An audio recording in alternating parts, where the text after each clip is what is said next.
Jamais sans la grâce, une dévotion matinale qui vous connecte à la pensée de Dieu et vous donne la provision du ciel au quotidien.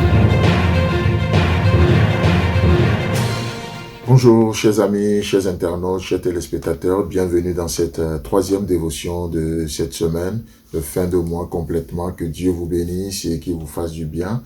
Merci pour cette aventure, cette famille que nous formons et que nous continuons juste à être dans la parole de Dieu et autour des choses de Dieu. Et Seigneur, nous te confions cette journée également. Merci. Merci parce que non seulement tu as commencé ce mois avec nous, mais tu le termines également. Et tu nous offres bientôt un nouveau mois et que nous te donnons toute la gloire, Jésus. Amen. Alors, amis auditeurs et auditrices, chers amis, chers internautes, nous continuons et hier nous voyons une des caractéristiques de ce chemin pour le voyage de la vie, c'est que ce chemin est un don de Dieu. Vous ne l'inventez pas, je ne l'invente pas, mais la Bible nous dit qu'ils le trouvent tout tracé dans leur cœur. N'est-ce pas ce que le psaume 84 nous dit au verset 5? Ils trouvent dans leur cœur des chemins tout tracés. Une chose encore, ce chemin est un don de Dieu. Si vous ne l'avez pas reçu, demandez à Dieu et il vous donne. N'est-ce pas ce que la Bible nous dit? Que si quelqu'un manque de la sagesse, qu'il la demande à Dieu, qu'il donne cette sagesse à quiconque le lui demande, sans lui faire de reproche. Vous voyez? Donc la deuxième chose, le deuxième caractéristique de ce chemin que nous voyons, c'est au verset 6. Là, la suite nous dit, lorsqu'il traverse la vallée de Bacar, il la transforme en un lieu plein de sources. Wow.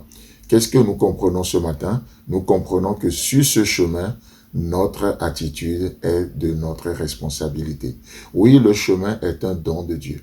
Mais votre attitude sur ce chemin, c'est votre responsabilité. C'est pour ça que la Bible dit, lorsqu'il traverse la vallée de Bacar, nous allons revenir pour expliquer ce que c'est que cette vallée, quelle est l'histoire liée à cette vallée, et on ira plus loin. Mais déjà, comprenez une chose ce matin, parce qu'il y a des gens qui se réfugient aussi dans le fait que oui, Dieu a tout fait. Il n'y a rien de plus que moi je peux faire et ça nous plonge malheureusement dans une attitude de paresse spirituelle. Vous voyez? Et cette paresse, vous savez, comme le dirait quelqu'un, la paresse, c'est le meilleur moyen pour produire la pauvreté. Et tant que vous avez cette attitude de paresse, vous produisez sans le savoir la pauvreté, que ce soit spirituel ou dans le monde matériel également. Donc, des gens malheureusement parce qu'ils ont mal compris l'évangile, oui, Dieu a tout fait, Christ a tout fait, il a payé le prix, moi je n'ai plus rien à faire. D'un côté, je comprends, mais si Christ a fait ce qu'il a fait, il a fait aussi pour nous laisser un modèle, pour nous servir d'exemple. Alors aujourd'hui, si vous croyez en ce qu'il a fait, vous devez vous lever et prendre votre responsabilité. Ce n'est pas Dieu qui transforme votre vallée de Bacar. C'est votre responsabilité. Ce n'est pas Dieu qui transforme la situation, mais c'est votre responsabilité, c'est votre attitude. C'est pour ça que je dis souvent que notre attitude détermine notre altitude. Voyez-vous? Votre attitude dans le problème détermine votre altitude. Votre élévation dépend de votre attitude de cœur. Ça dépend de votre attitude de cœur. Donc, combien parfois on peut passer notre vie, notre temps à blâmer les situations, à attendre que Dieu fasse des choses. Mais comme le disait un auteur avisé, il dit, mais on n'attend pas l'avenir comme on attend le train. Mais l'avenir se fait. Ça dépend de votre attitude. Et si Christ a payé le prix, et si Dieu a tout fait, alors, et vous y croyez, alors levez-vous parce que le prix a été payé. Adoptez la bonne attitude. Vous m'avez entendu souvent dire sur ce plateau que le problème n'est pas le problème. Le véritable problème, c'est votre attitude dans le problème. Le véritable problème, ce n'est pas le problème, ce n'est pas la situation, mais c'est votre attitude.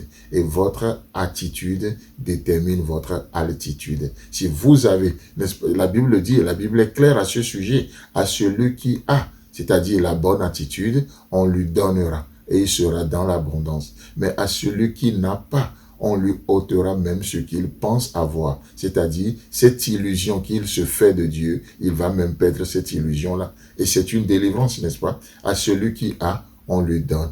Et il sera dans l'abondance. Avez-vous la bonne attitude ce matin?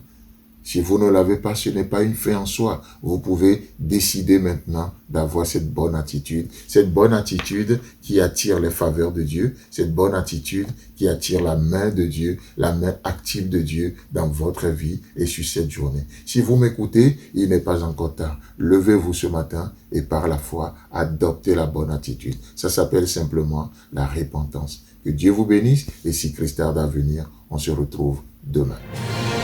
Si vous avez aimé cette émission, parlez-en à vos amis. Parlez-leur du message de la grâce et de ce qu'il fait dans vos vies. Pour un sujet de prière, une question ou pour devenir partenaire, contactez-nous au 00229 94 75 80 20. Que Dieu vous bénisse et à la prochaine.